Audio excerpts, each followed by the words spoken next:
मज्जिपम्मटकण वैरमणि सिक्खापदं समाधियामि चुरामेरि मज्जिपम्मटकण वैरमणि सिक्खा।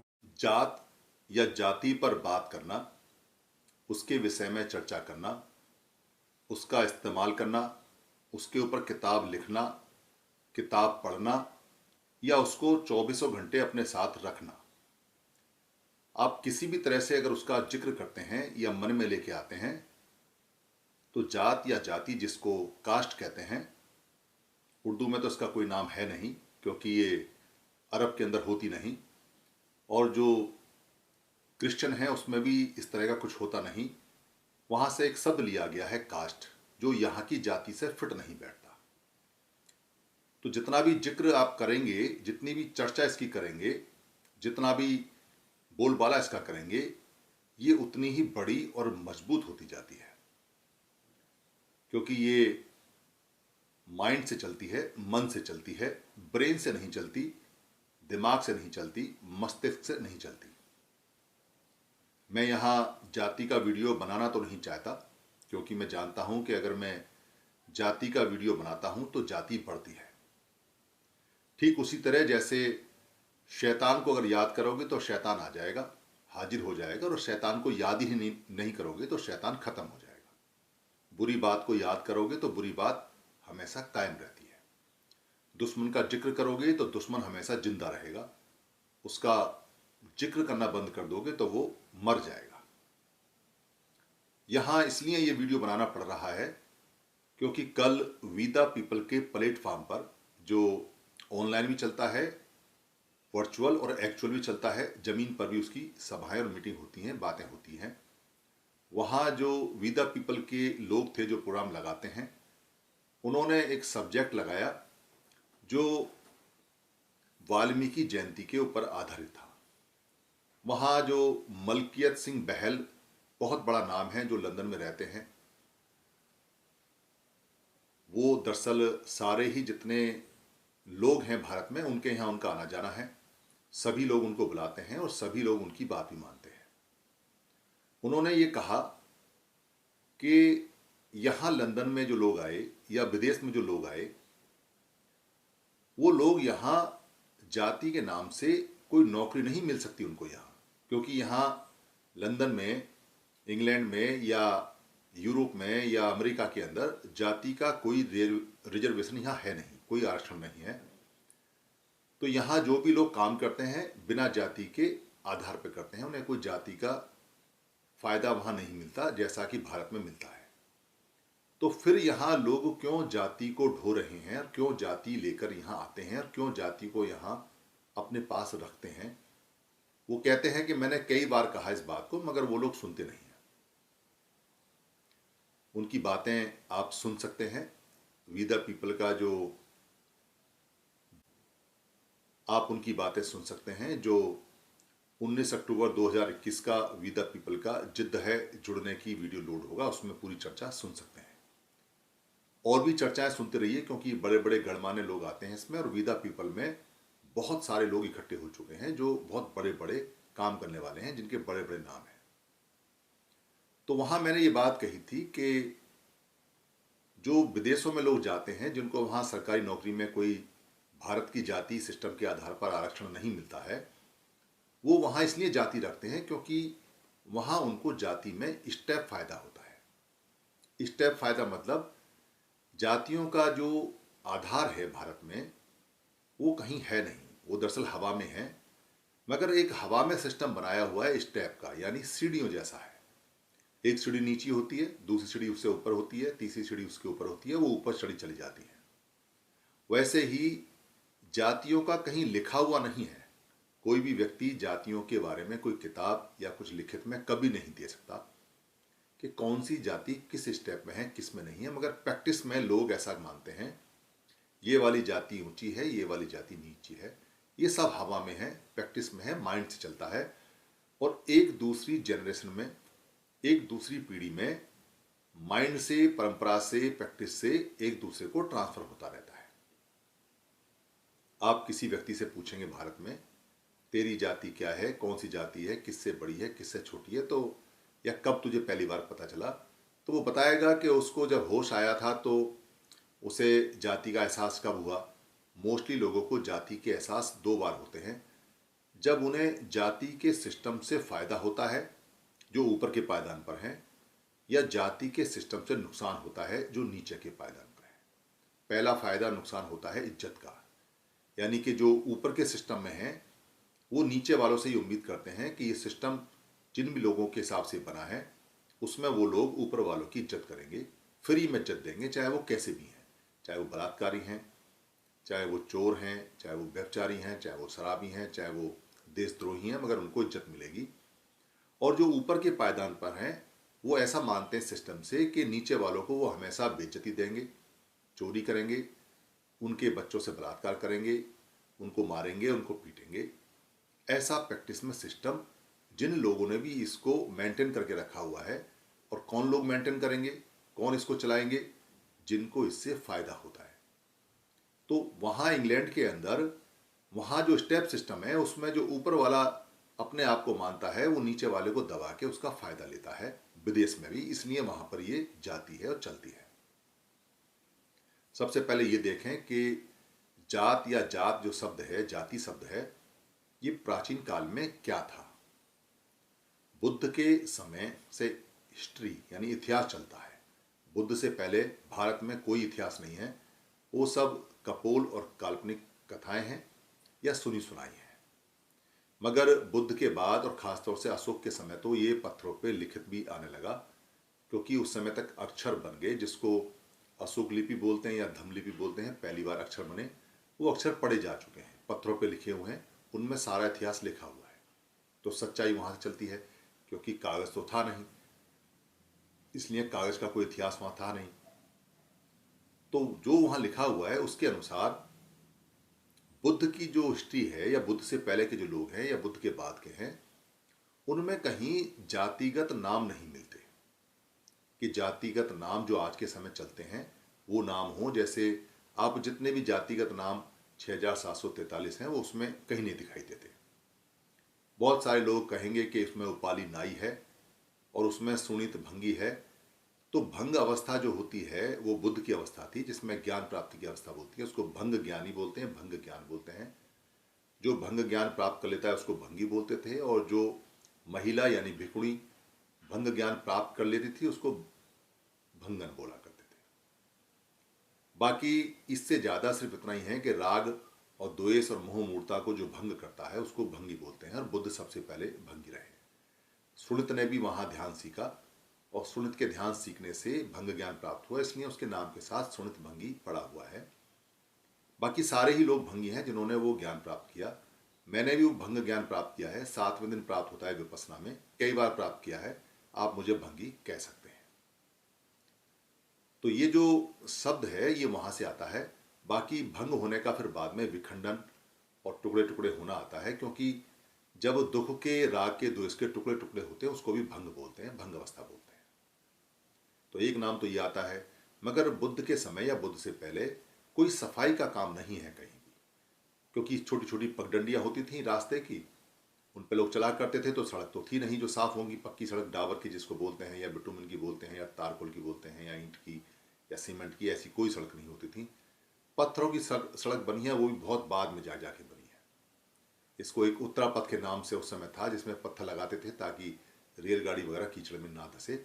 इसी उत्तरापथ से बाद में उत्तर प्रदेश नाम बनता है। तो ये जो वहाँ एक जाति का नाम चलता है, इससे ये क्लियर हो जाता है कि वहाँ सफाई का कोई काम नहीं है, कोई वहाँ बड़े बड़े ऐसे महल नहीं है जहाँ सफाई करनी है। घरों में लोग अपने आप सफाई करते थे, सड़कें थी नहीं। सार्वजनिक क्षेत्र की चीज़ें बहुत बाद में अशोक ने बनवाई, उससे पहले इतनी ज़्यादा थी भी नहीं। तो लोग जो रहते थे, क्योंकि जो विनय पिटक है उसमें भिक्खु अपनी सफाई खुद ही किया करते थे। इससे ये पता चलता है कि जब भिक्खु अपनी सफाई खुद करते थे तो बाकी लोग भी अपनी सफाई खुद ही करते थे। तो ये बात क्लियर हो जाती है। दूसरा शब्द आता है उपाली नाई का। उपाली नाई को कहते हैं कि वो नाई का काम करता था, ऐसा नहीं है। दरअसल पुराने इतिहास में एक उत्सव मिलता है जो केस कप्पन उत्सव है, यानी केस कप्पन उत्सव। कोई व्यक्ति जब भिक्खु बनता था या भिक्षुणी बनती थी तो उसके जो केस हैं, केस माने बाल, वो काटे जाते थे, उनका कप्पन होता था। काटने को कप्पन बोलते हैं। कप्पन किया जाता था तो उसको केस कप्पन बोलते हैं, और जो काटने वाला है उसको कप्पक बोलते हैं, केस कप्पक। यानी बाल काटने वाले व्यक्ति को केस कप्पक बोलते हैं। कोई एक्सपर्ट हो गया होगा जो बहुत सारे लोगों के बाल काट काट कर उनको भिखुड़ी भिखुड़ी बनाता होगा। तो ये वहाँ नाई वाला जो नाम है ये खाली उपाली नाई है। अगर वो सच में कोई जात ऐसी होती जो बाल काटने वाली होती तो उसको वहाँ उपाली केस कप्पक बोलते। वो ऐसा है नहीं। तो ये क्लियर हो जाता है। इन दो नामों के अलावा कोई नाम इतिहास में मिलता नहीं। तो 6743 नाम मिलने चाहिए थे। चलो अगर ये दो भी हो गए तो 6741 मिलने चाहिए थे। तो ऐसे हैं नहीं। खूब ढूंढ लीजिए, आपको और कोई जात के नाम मिलेंगे नहीं। तो जात और जाति शब्द है क्या? दरअसल जात और जाति शब्द के माने पाली के अंदर, पुरानी भाषा के अंदर है उत्पत्ति होना, पैदा होना है। कि बुद्ध ने साफ साफ कहा है जाति दुखा जरा दुखा मरण दुखा। यानी जाति जन्म होना दुख है, बीमार होना दुख है, जरा होना दुख है, बुढ़ापा होना दुख है, व्याधि दुख है, मरना दुख है। ये चार दुख बताए, जाति दुखा, व्याधि दुखा, जरा दुखा और मरण दुखा, यानी मरना भी दुख है। तो जाति का मतलब उत्पत्ति होती है, चाहे वो पेड़ पौधों की जाति है, चाहे जितने जीव हैं उनकी जाति है, चाहे मनुष्य की जाति है, मनुष्य पैदा होता है, या आप कोई चीज़ पैदा करते हैं, उत्पत्ति करते हैं, उत्पन्न करते हैं, वो भी जाति में आती है। तो जात और जाति, हर चीज़ जो उत्पन्न होती है, पैदा होती है, इसका मतलब उस उत्पन्न और पैदा होने को जात या जाति बोलते हैं। तो पुराना शब्द है। तो पुराने समय में जब जाति सिस्टम कहीं था ही नहीं और बहुत बाद तक भी नहीं है। आप अगर भारत में लोगों के जातिगत नाम आज देखोगे, जितने भी लोगों के नाम हैं जातिगत, जिन पे वो बहुत ज़्यादा इतराते हैं, इठलाते हैं, या उसका लाभ लेते हैं, या उसकी हानि मिलती है, तो आप ये पाओगे कि तीसरी या चौथी पीढ़ी से पहले ये नाम थे ही नहीं। आप खूब ध्यान लगा लीजिए, किसी से पूछ लीजिए, बहुत ज़्यादा कोई होगा जागरूक तो उसका चौथी पीढ़ी का नाम सेम मिलेगा। जैसे मेरा नाम सुधीर दास सिंह है, मेरे पिताजी का नाम लेखराज सिंह है, मगर मेरे जो दादा हैं उनका नाम कन्हैया है। कन्हैया मतलब जो कढ़े होते थे पहले, कढ़े हमारे लोग हुआ करते थे, कढ़े मतलब काले लोग, तो कन्हैया है। कन्हैया को कन्हैया बोला करते थे, कढ़े को कृष्ण बोलने लगे, कढ़े बोलने लगे, तो कन्हैया है। तो कन्हैया राज सिंह नहीं उनका नाम। तो ऐसे ही जितने भी लोग हैं जिन्होंने भी आज नाम रखे हुए हैं, आप उनकी तीसरी और चौथी पीढ़ी तक जाइए, आपको नाम ही बदल जाएगा। तो आपको समझ में आएगा कि मैंने जो राज सिंह नाम लगाया हुआ है ये मेरे फादर से है, दादा से नहीं है। इसी प्रकार जितने भी लोग हैं उनके जो आज नाम चल रहे हैं वो उनके दादा या परदादा से नहीं है, वो उनके फादर से हैं या उनके वहीं स्टार्ट हुए हैं। कोई बहुत राजा की वंशावली भी होगी, क्योंकि राजाओं की वंशावली, या जो बहुत ज़्यादा जागरूक या पैसे वाले लोग होते हैं, बड़े लोग जिनको कहते हैं, अगर उनकी कोई वंशावली भी चलती है तो उसमें भी आपको नाम नहीं मिलेंगे। हरिद्वार चले जाइए आप, वहाँ पर ये लेखा जोखा का कुछ लोग व्यापार करते हैं। यानी जब भी मरता था कोई तो हरिद्वार लेकर जाते थे, या वहाँ जाके उसका राख को गंगा में बहाते थे, और वहाँ जाके वो लिखवाते थे कि भाई हम फलाने गांव के हैं, फलाने आदमी हैं, और हमारा जो वंशावली है उसमें ये लिख दो कि ये आदमी मर गया और ये आदमी पैदा हुए। तो वंशावली चलती थी, वो एक तरह से रिकॉर्ड सिस्टम है। वो हरिद्वार में अभी भी कुछ लोग करते हैं जो इसी की रोजी रोटी खाते हैं। तो वहाँ आप जाएंगे तो आपको पता चलेगा कि अगर नाम उठा के देखेंगे तो नाम बदलते चले आ रहे हैं। तो ये तय होता है। इसके अलावा भी अगर आप पुराण में जाएंगे, पुराण मतलब पुरानी कहानियों में जिनके बेस नहीं है, जिनके आधार नहीं है, जिनके इतिहास नहीं है, जिनकी डेट नहीं है, जिनके स्थान नहीं है, जिनके लिखने वाले नहीं हैं, जिनके बताने वाले नहीं हैं, बस पुराण कह के सारी चीज़ें ख़त्म कर देते हैं। आप उन्हें कपोलक गप भी बोल सकते हैं, क्योंकि उनका कोई ऐतिहासिक प्रमाण नहीं है, कोई जगह नहीं मिलती उनकी, कोई महल नहीं मिलता, कोई स्तूप नहीं मिलता, कोई पत्थर नहीं मिलता, कोई चिन्ह नहीं मिलता। बस इसको ऐसे कह देते हैं कि ये पुराण है, पुरानी है। तो पुराण और पुरानी किसी कथा में भी जाएंगे तो वो नाम जो उस समय चलते थे वो नाम अब नहीं चलते। और बुद्ध की जितनी भी हिस्ट्री है, या महावीर जैन की जितनी भी हिस्ट्री है जो है अवेलेबल है, उसमें जितने भी नाम हैं उनमें बहुत कम नाम है जो चलते हैं। जैसे बड़ा फेमस नाम है गौतम बुद्ध का, तो बहुत सारे लोग नाम रखते हैं गौतम कुमार, या बाद में गौतम लगाते हैं। तो बुद्ध से बुद्धा बन गया, बुद्धो बन गया, तो बुद्धि बुद्धा बुद्धो, क्योंकि फेमस रहा है। और जैसे सिद्धत से बाद में सिद्धार्थ कर दिया तो फेमस रहा है, मगर शुद्धोदन नहीं मिलेगा आपको, क्योंकि शुद्धोदन बुद्ध के पिता का नाम है, कोई नहीं रखता। या सी हनु कोई नहीं रखता, मगर सिंह रखते हैं सारे के सारे। सी हनु का मतलब है शेर जैसी ठुड्डी। सिंह तो रखते हैं मगर सी हनु नहीं रखते। क्यों साक्य सिंह बोला करते थे बुद्ध को, तो उसी से सारे लोग सिंह भी रखते हैं। सिंह की आइडेंटिटी साक्य सिंह से ही आई है। क्यों 4 अशोक के सिंह थे, तो जितने भी लोग अशोक के परिवार के रहे हैं, जितने वंशज रहे हैं, वो सारे सारे सिंह लगाते हैं, तो सिंह होते हैं। अशोक का नाम भी बड़ा फेमस है, मगर पीछे के जो नाम है वो नहीं मिलेंगे आपको। इसकी ध्यान दीजिए, आप इस पर रिसर्च कर लीजिए, कहीं जाने की जरूरत नहीं है, आप आसपास में देख लीजिए, तो आपको ताज्जुब होगा कि जो मैंने कहा है वो बिल्कुल एक एक अक्षर ठीक है। तो इसका मतलब जाति सिस्टम अभी की पैदाइश है। क्यों पैदाइश है? क्योंकि कुछ लोगों को इससे फ़ायदा है और कुछ लोगों को इससे नुकसान है। तो जाहिर है जिनको फ़ायदा है वो तो कभी से ख़त्म नहीं करेंगे, और जिनको नुकसान है अगर वो इसे ख़त्म करना चाहें तो उन्हें यही नहीं पता कि इसको ख़त्म कैसे करें। उनको यही नहीं पता कि ये पैदा कैसे हुई। दुनिया में कोई भी विद्वान, अब तक जितने भी विद्वान हुए हैं, कोई ये नहीं बता सकता कि पहली जाति कब बनी, किसने बनाई। क्योंकि ना तो किसी ने बनाई, और जो बनी है वो ऑटोमेटिक फिनोमिना में एक दूसरे को डाउन करते करते पैदा हुई है। इसलिए पहली जाति पकड़ में नहीं आती, जाति बनने का सिस्टम पकड़ में नहीं आता, मगर इसके परिणाम आते हैं सारे सारे। जितनी भी किताबें आपको मिलेंगी, इसके परिणाम के कारण उसमें मेरिट और डीमेरिट, यानी कि इसके नुकसान और इसके फ़ायदे के ऊपर चर्चा होगी। परिणाम होंगे, नुकसान और फ़ायदे होंगे, इसकी चर्चा होगी। और जो नुकसान वाले लोग हैं, जो इसका नुकसान उठा रहे हैं, वो इसको एनिलेट करने के लिए, इसको ख़त्म करने के लिए उपाय बताएंगे, और जिनको इससे फ़ायदा है वो इसको मजबूत करने के सारे तरीके अपनाएंगे, और वो इसको ख़त्म नहीं होने देंगे। इसका एक उदाहरण है कि भारत में जो लोग मुस्लिम आए और भारत के लोग जो मुस्लिम बने उनके कहने से, तो वहाँ जो मुस्लिम बने बाद में उन लोगों की जात उसमें डाल दी गई। यानी कि जितने भी दुनिया में मुस्लिम हैं, भारत एक ऐसा देश है जिसमें मुसलमानों में जात पाई जाती है, यानी कैटेगरी पाई जाती है, छोटे बड़े की स्टेप सिस्टम पाया जाता है। जितने भी ईसाई हैं, दुनिया के ईसाइयों में जात नहीं है, मगर भारत के ईसाई जितने बने, जो कन्वर्ट हुए यहाँ, उनके यहाँ जात है। जो सिखिज्म है उसमें भी जात आ गई और वहाँ भी जात होती है। जबकि गुरु नानक ने कोई छोटा बड़ा नहीं कहा, सब बराबर कहे, मगर जो लोग सिख में कन्वर्ट हुए वो सारे सारे जात लेके आए। जैनियों के अंदर जात नहीं है, मगर जो बुद्धिस्ट लोग अब बन रहे हैं या पुराने बुद्धिस्ट हैं, क्योंकि पूरा भारत बुद्धिस्ट रहा है। भारत में तो बुद्धिस्ट के अलावा कोई व्यक्ति था ही नहीं, ना तो यहाँ कोई सिख था, क्योंकि सिख 500 साल पहले बने हैं। जो मुस्लिम हैं उनका जो मोहम्मद मुस्तफ़ा का जो जन्मदिन है वो 1400 साल पहले का है, और जो ईसा मसीह का है वो 2100 साल पहले का है, और बुद्ध का 2600 साल पहले का है। तो बुद्ध 2600 साल में जब उन्होंने धम्म दिया और अशोक ने सारा धम्म फैलाया 300 साल बाद, तो यहाँ सारे के सारे बुद्धिस्ट लोग ही हुआ करते थे, या जैन हुआ करते थे, महावीर जैन बुद्ध से 19 साल बड़े हैं। तो यहाँ ना कोई सिख था, ना कोई मुस्लिम था, ना कोई ईसाई था, तो यहाँ सारे बुद्धिस्ट थे या सारे सारे जैनी थे। तो इसलिए वो जितने भी लोग हैं जो बुद्धिस्ट हैं, वो दोबारा रिवाइव करके जब बुद्धिस्ट बन रहे हैं, और ख़ासतौर से डॉक्टर अम्बेडकर के बाद में, तो उनको कहा जाता है कि आप अपनी जात लिखवाइए, आपको आरक्षण मिलेगा।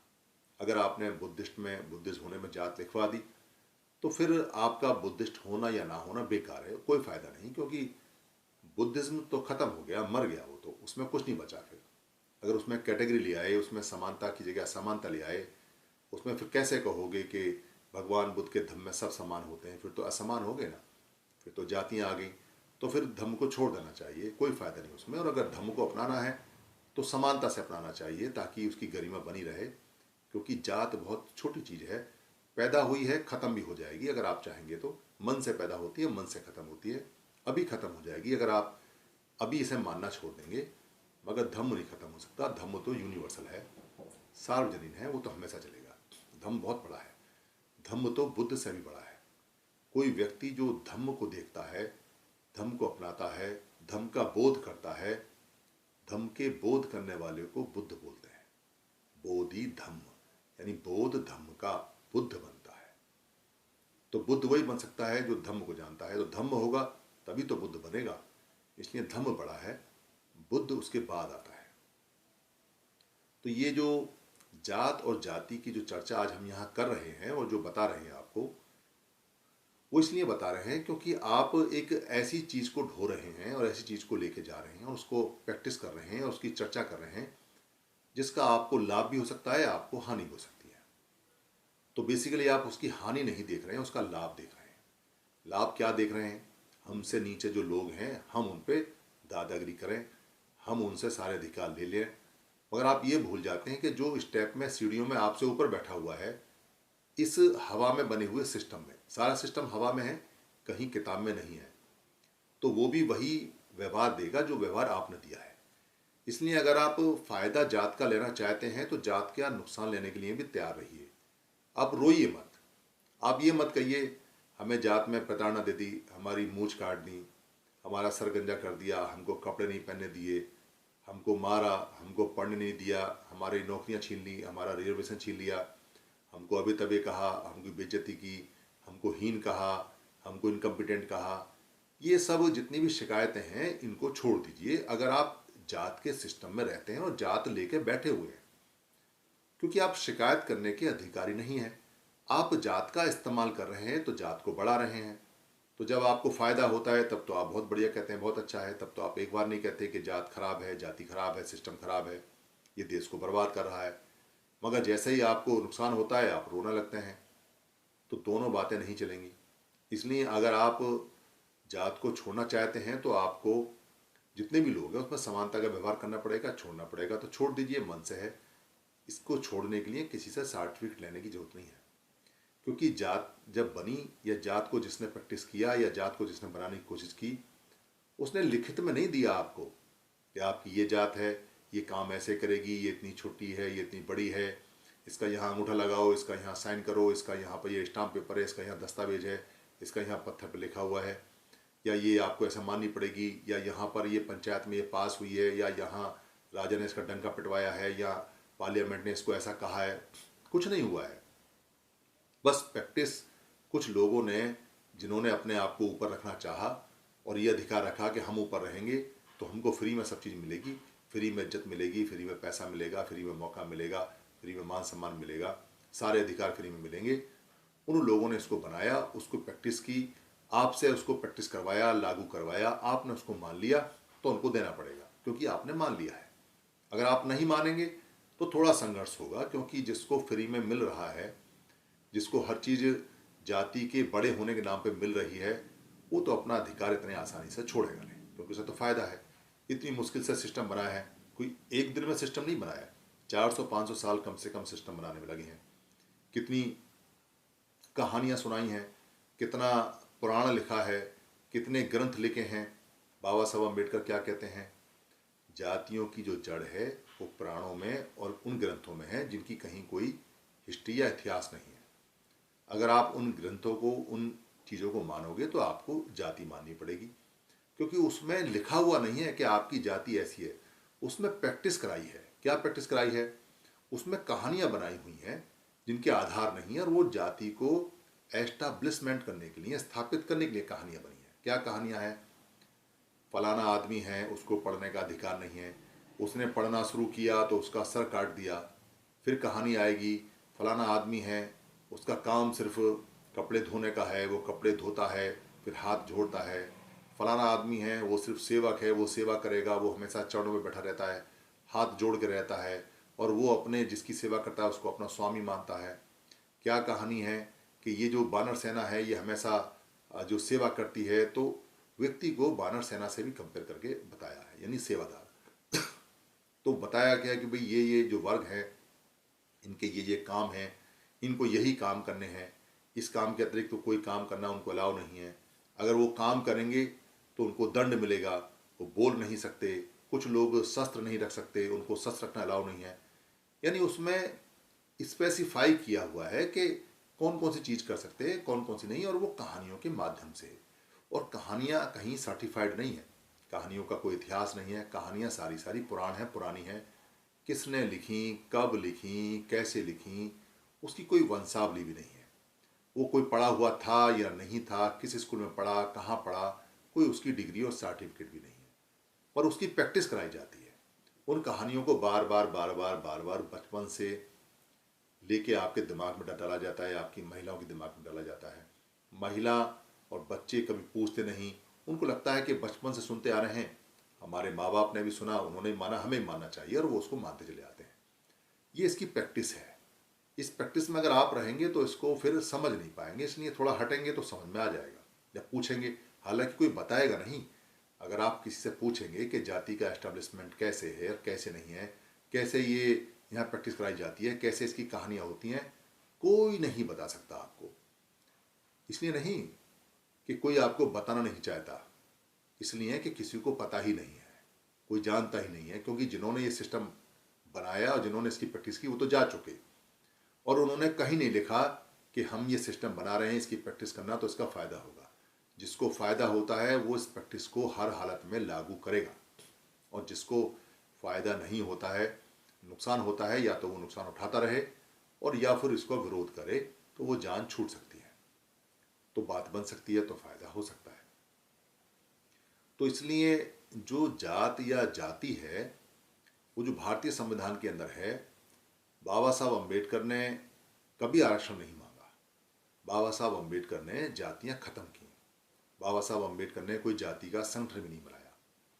बाबा साहब अम्बेडकर ने देखा कि जातियों से देश का विनाश होता है, देश को नुकसान होता है, क्योंकि लोग जो जाति में जिनको प्रैक्टिस में छोटा किया जाता है, उनके मनोबल टूटे हुए होते हैं, वो पूरी मेहनत से काम नहीं कर पाते और उनको उनकी मेहनत का पैसा नहीं मिलता, तो शोषण होता है। तो शोषण होने से देश रुकता है। कुछ लोगों को पैसा मिल सकता है, मगर देश के सब लोगों को अगर नहीं मिलेगा तो परचेजिंग पावर नहीं बढ़ेगी, बाजार नहीं बढ़ेंगे, काम करने में मन नहीं लगेगा, सुविधा नहीं आएंगी, मशीनें नहीं आएंगी, सब लोगों को आने जाने की सुविधा नहीं होगी, सब लोग पढ़ नहीं पाएंगे। बहुत सारी बातें हैं जो देश की तरक्की में बाधा है। इसलिए जिन देशों में जातिवाद जैसी व्यवस्था है या वर्गीकरण है, वो देश हमेशा डूब जाते हैं, बच नहीं सकते, वो तो ख़त्म होना जरूरी है। बाबा साहब ये जानते थे, इसलिए उन्होंने सारे तरीके से तो इसको ख़त्म नहीं कर पाए, तो उन्होंने इसके 3 बड़े बड़े टुकड़े करके टोकरियाँ बांध दी। एक कहा जो बहुत ज़्यादा दबे कुचले थे, जिनके पास में ना पैसा था, न इज्जत थी, न ज़मीनें थी, ना जायदाद थी, बस वो अकेले थे, ना घर था, तो उनको उन्होंने उन सारी कास्ट का एक शेड्यूल बनाया, उनको कहा शेड्यूल कास्ट। जिनके पास ज़मीनें थी और बाकी कुछ नहीं था, उनको कह दिया ओबीसी, यानी अदर बैकवर्ड क्लास कास्ट। और जो जंगलों में रहते थे, उनको उनका जो शेड्यूल बनाया उसको कह लिया शेड्यूल ट्राइब, तो उनको शेड्यूल ट्राइब कहा। तो इस तरह 3 बड़े बड़े उन्होंने समूह बनाए और छोटी छोटी कास्टों को अलविदा कर दिया, ख़त्म कर दिया, ये सोचकर कि कभी ये लोग समझेंगे, जानेंगे, तो ये सब एक हो जाएंगे, तो पूरा देश आगे बढ़ेगा। ऐसा सोचकर उन्होंने ये सारा सिस्टम बनाया। मगर जिसको जात से फ़ायदा है, जो जाति सिस्टम को चलाना चाहता है, वो SC ST OBC नहीं मानता, वो तो उनकी जात को अलग अलग अलग करके छोटे छोटे टुकड़ों में तोड़ता है। वैसा ही हुआ, उन लोगों ने जाति के संगठन बनवा दिए, जाति के संगठन पे गर्व करना सिखा दिया। कुछ लोग जागृति के नाम पे आए, मगर उन्होंने जाति ही की बात आगे की और जाति के लोगों को इकट्ठा किया, ये सोचकर कि जाति की बात करेंगे तो जात से जात कटेगी। मगर जाति एक ऐसा फिनोमिना है कि जितना उसका नाम लेंगे, जितनी उसकी प्रैक्टिस करेंगे, जितनी उस पोटली को खोलेंगे, वो उतनी बढ़ती है, और जितनी बढ़ती है उतनी समस्या आती है। तो डॉक्टर अम्बेडकर क्या कहते हैं? डॉक्टर अम्बेडकर कहते हैं कि इंटरकास्ट शादी करनी चाहिए। बहुत बढ़िया बात कह के जाते हैं, क्योंकि डॉक्टर अम्बेडकर जैसा कोई जानकार अभी तक तो पूरी दुनिया में है नहीं, मॉडर्न हिस्ट्री में। तो इंटरकास्ट शादी करनी चाहिए, यानी कि जो SC SC लोग हैं वो आपस में शादी करें, SC SC जो लोग हैं वो ST में शादी करें, जो SC ST लोग हैं वो OBC में शादी करें। इंटरकास्ट का ये मतलब है।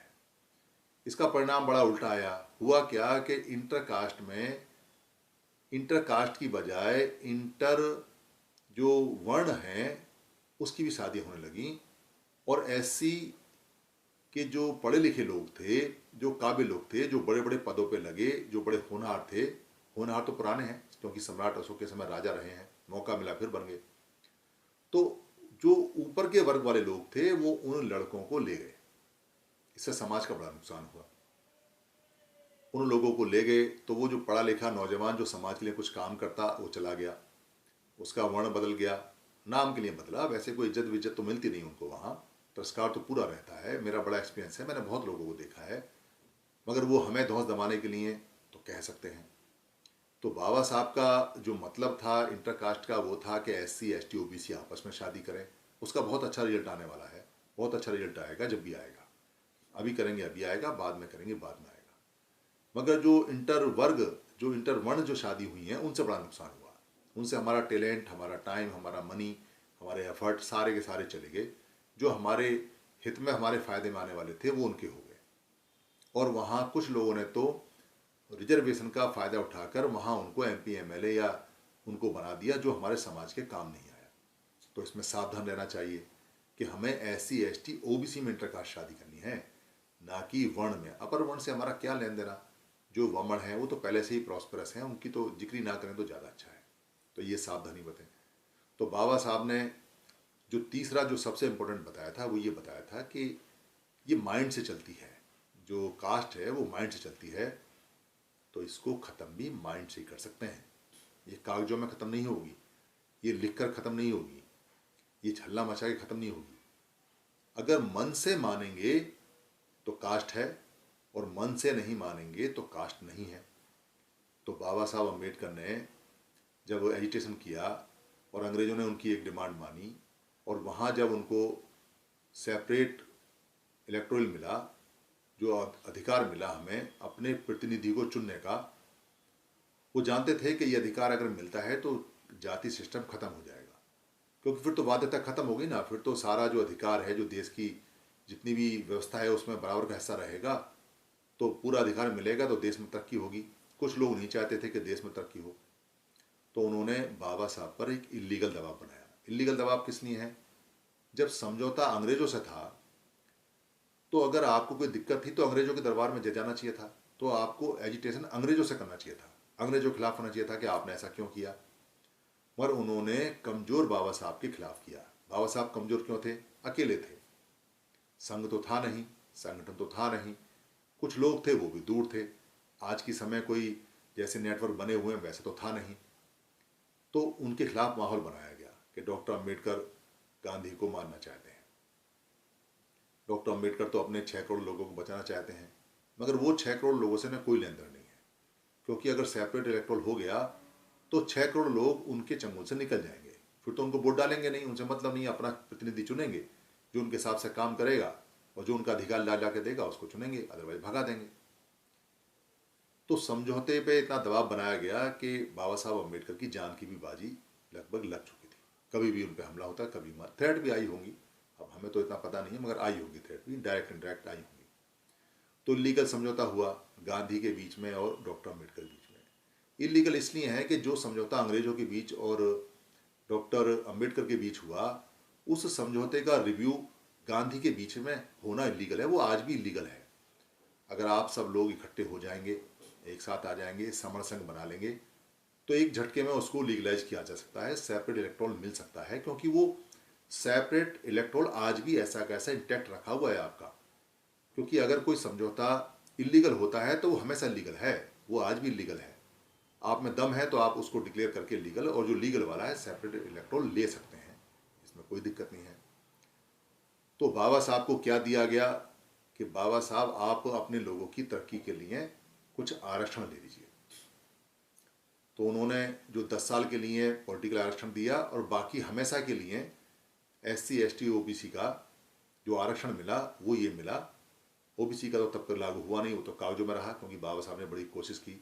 तो SC ST का जो आरक्षण मिला, उस ST ST के आरक्षण में एक शर्त ये लगी कि जो शेड्यूल कास्ट और शेड्यूल ट्राइब के लोग होंगे जिनके पास सर्टिफिकेट होगा कास्ट का, उनको ये अधिकार मिलेगा कि उनको नौकरियां में इतने % नौकरियां सरकारी मिलेंगी। इसमें सरकारी नौकरी का फ़ायदा तो हुआ, मगर उससे ज़्यादा नुकसान ये हुआ कि कास्ट दोबारा से रिवाइव होगी, जिंदा होगी।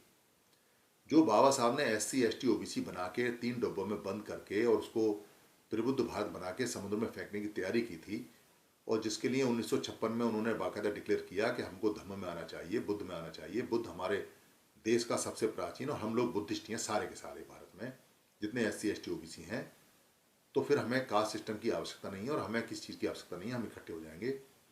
वो डिफीट हो गया।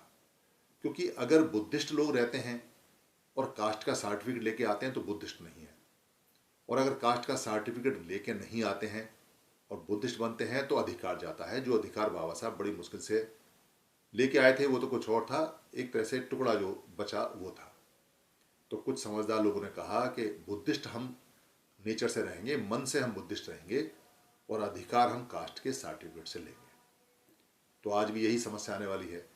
सेंसस में अगर आप बुद्धिस्ट लिखवाएंगे तो आपको कास्ट लिखवानी है, और कुछ सिख लिखवाएंगे या हिंदू लिखवाएंगे तो भी कास्ट लिखवानी है। और अगर कास्ट लिखवाते हैं आप तो बुद्धिस्ट का जो फिलॉसफी है वो डिफीट होता है, क्योंकि उसमें कास्ट है नहीं। मगर आप इससे घबराइए मत, क्योंकि बाबा साहब अम्बेडकर ने कहा है कि कास्ट माइंड से चलती है, मन से चलती है। तो आप कास्ट अगर लिखवानी पड़ती है लिखवाइए, क्योंकि जब तक सिस्टम आपके हाथ में नहीं आता, और रिजर्वेशन तो वैसे है नहीं, जो है उसका फायदा लीजिए और मन से धार्मिक बनिए, बुद्धिस्ट बनिए, बुद्ध में समानता रखिए, इसको जानिए, इसको पहचानिए। क्योंकि ये जो कास्ट का फिनोमिना है वो हवा में है, ये कहीं जमीन पर नहीं है, कहीं लिखित में नहीं है, इसकी सिर्फ प्रैक्टिस है। और आपको ये जानकर ताज्जुब होगा कि इसकी प्रैक्टिस आप करते हैं। जिनको फायदा होता है वो तो इसका लाभ ले रहे हैं, वो प्रैक्टिस नहीं करते, वो तो सब एक हैं। मगर आप टुकड़ों में टूटे हुए हैं, आप इसकी प्रैक्टिस करते हैं उनको फायदा देने के लिए। आप इसकी प्रैक्टिस अगर छोड़ सकते हैं, इसको मानना अगर छोड़ सकते हैं, तो जैसे ही मानना छोड़ेंगे ऐसे करते ही ये खत्म हो जाएगी। इतना सा ही दम है इस फिनोमिना में। धन्यवाद। शरणं गच्छामि।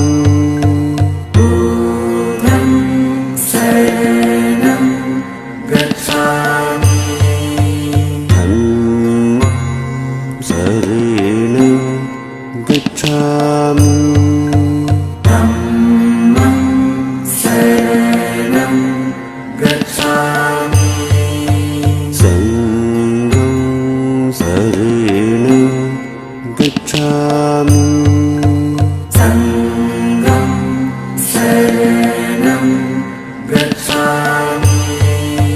द्वितीयम्पि बुद्धं शरणं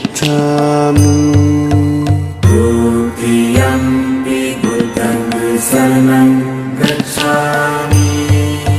द्वितीयम्पि धम्मं शरणं गच्छामि। द्वितीयम्पि धम्मं शरणं गच्छामि। द्वितीयम्पि संघं शरणं